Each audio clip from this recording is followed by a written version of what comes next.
So my name is Jessalyn Faust. I'm not on your program, but I'm filling in as the panel chair. I'm a third-year PhD student here at UCSB in the Global Studies Department, and I study changes to family law and women's rights in Morocco. First, we have our first panelist, Shirin Gerami. She is currently conducting a year-long fieldwork in Tehran for her PhD dissertation at the University of Toronto. Her research concerns emergent notions of normative sexuality in contemporary Iran by examining the ways in which changes in patterns of marriage and divorce in Iran has been framed as a crisis. Her research explores how different government initiatives seek to respond to the perceived crisis, and through that seek to reconfigure heterosexual individuals and relationships into how they should be as opposed to how they are now. Her paper is entitled "Troubling Heterosexuality: Framing the Divorce and Marriage Crisis in Iran."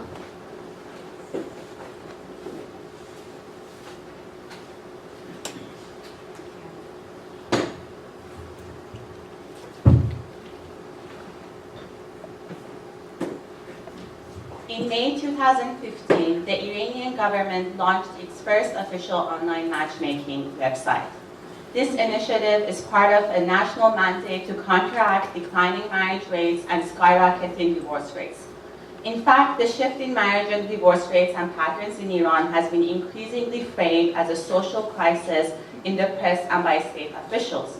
By naming this shift as a crisis, بحران طلاق و ازدواج, marriage and divorce have been turned into active domains of government intervention. The state's role in responding to the divorce and marriage crisis is recognized to the extent that in the most recent presidential debate for the 2017 election, all candidates were questioned about their policy for promoting long-lasting marriages.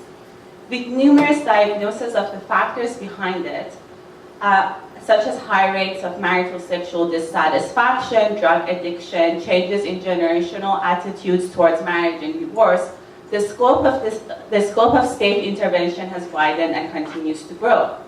Since 2011, 6 pilot programs with the aim of reducing the rate of divorce have been launched in different parts of Iran, with the most recent one enrolling 2,100 families of prisoners in Tehran. Other measures include changes in legislation, such as a recent law dictating that couples who seek mutual divorce must undergo family counseling first. These are only 2 examples from numerous measures undertaken by the Iranian state as a response to the divorce and marriage crisis. These interventions invariably seek to shape heterosexual individuals and relationships into how they should be as opposed to how they are now. There are many things to discuss here, but in this panel, I want to talk about the framing of changes in marriage and divorce statistics as a crisis, and then sketch the challenges that the divorce and marriage crisis pose to the conception of heterosexuality and heteronormativity. I am at the early stages of my anthropological fieldwork in Tehran, and in an act of betrayal to my fellow anthropologists, instead of providing some ethnographic research, I want to discuss what the coverage of the issue in the press can tell us about the issue theoretically. The question here for me is not whether there is a divorce and marriage crisis in Iran or what has caused this supposed crisis. Rather, I want to explore what the crisis narrative has done in terms of shaping the situation, how it produces a certain response, and how that narrative brings a whole array of issues together under the same banner. Crisis, as Reutemann argues, is not a neutral descriptor nor a condition, but a form of judgment that brings a descriptive situation under conceptual control. The very claim of crisis is a precondition for the production of knowledge, and as Foucault reminds us, knowledge is never a neutral accumulation of facts. Hence, when the press and government officials or ordinary Iranians speak of this divorce and marriage crisis in Iran, the question is, what exactly is in crisis? The answer to that question is not self-evident, but an object of knowledge itself. The crisis narrative in this sense works as an incitement to discourse, bringing together a wide variety of issues in their connection to marriage and divorce that converge and diverge, and reaffirm the crisis and its attributed causes. That is, the claim to crisis and the ability to support this claim happen in a self-referential system. Therefore, I argue that the divorce and marriage crisis should not be considered as a rupture in the order of things that needs to be placed in a context. Rather, I want to take the crisis as a context, as a train of action and meaning, rather an aberration. This is because the very apprehension of the present condition as a form of negative judgment entails a reference to a norm, through which the present conditions are seen as a deviation from a common standard of how things ought to be. So what we see in the case of marriage and divorce crisis in Iran is in effect a dissonance between lived reality and established norms. In this sense, the divorce and marriage crisis is a form of problematization through which normal comes to be defined. The marriage and divorce crisis has been a chronic state of social and political life in Iran for almost a decade. And for that reason, it has become a point of departure for the production of social rules, norms, and meaning. And as we heard from some of the other presenters here, many things that before were considered not normal are becoming increasingly very normal. So whereas being divorced, remaining unmarried after a certain age, engaging in premarital heterosex is not normative, it has certainly become normal in a quantitative sense. This implies that non-normative and transgressive behaviors are no longer isolated or marginal interruptions of social norms and ideals, but have rather become the predominant state of affairs. This is precisely what distinguishes crisis as a context from other settings. The troubling non-normativity acquires a sense of social constancy. However, multiplicity in heterosexual practices is not automatically transgressive, as it can work to conserve and extend the hegemony of the heteronormative. I propose that the divorce and marriage crisis in Iran offers an avenue to examine the failure and incompleteness of the assumed naturalization of heterosexuality within marriage. Hence, the focus is not on the other fringes of heterosexuality, but by focusing on conjugal heterosexuality, which is considered to be the most normal and heteronormative relational category, I seek to show that the relationship between marriage, heterosexuality, and heteronormativity is not as straightforward as it is often assumed. For that point, I will take unconsummated marriages, white or black marriage, and marital sexual dissatisfaction as three sides that potentially disturb marriage's supposed heteronormativity. These three troublesome sides exist in a space of productive contradiction, existing within and outside of social norms of marriage. The relationship between marriage and heterosexuality is understood as heteronormative for the ways in which it regulates sex, gender, sexualities, and political status vis-a-vis the state. However, marriage's regulatory mechanisms are not the sum of the meaning and effects of marriage. To be able to see the ways in which these three sides generate productive contradictions, I will examine marriage as an interactively performative phenomenon. That is, marriage not only as a set of regulatory practices, but practices that dynamically interact with an assemblage of material discursive practices and events, including interaction between bodies and subjects, meaning and effects, and words and deeds. For this reason, marriage is performative in three ways: performative utterance, performative sex, and mundane performatives. Marriage foremost entails a performative utterance. The very act of uttering bale, meaning yes, in response to the terms of a marital contract performs the marriage. Those who undertake this performative utterance are transformed into bride and groom, and through that utterance enter a relationship with the state in a way that distinguishes them from other subjects. Although the performative utterance changes the status of the subject, the transformation into husband and groom is not complete until the consummation of the marriage. As such, consummation is a performative sex that accomplishes a regulatory effect. without which the marriage is rendered null. Within the category of performative sex, not just any sex act can constitute the marriage. In fact, it matters if the groom's penis can sustain an erection and whether when and where a husband ejaculates. To the extent that the absence of such activities is the ground for a unilateral divorce by women in Iran.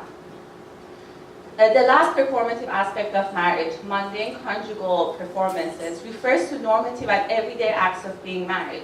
This includes a shared domicile, financial support, childbearing, division of household labor, and many other everyday acts. Some of these mundane activities are not private acts, but entail a legal framework in Iran.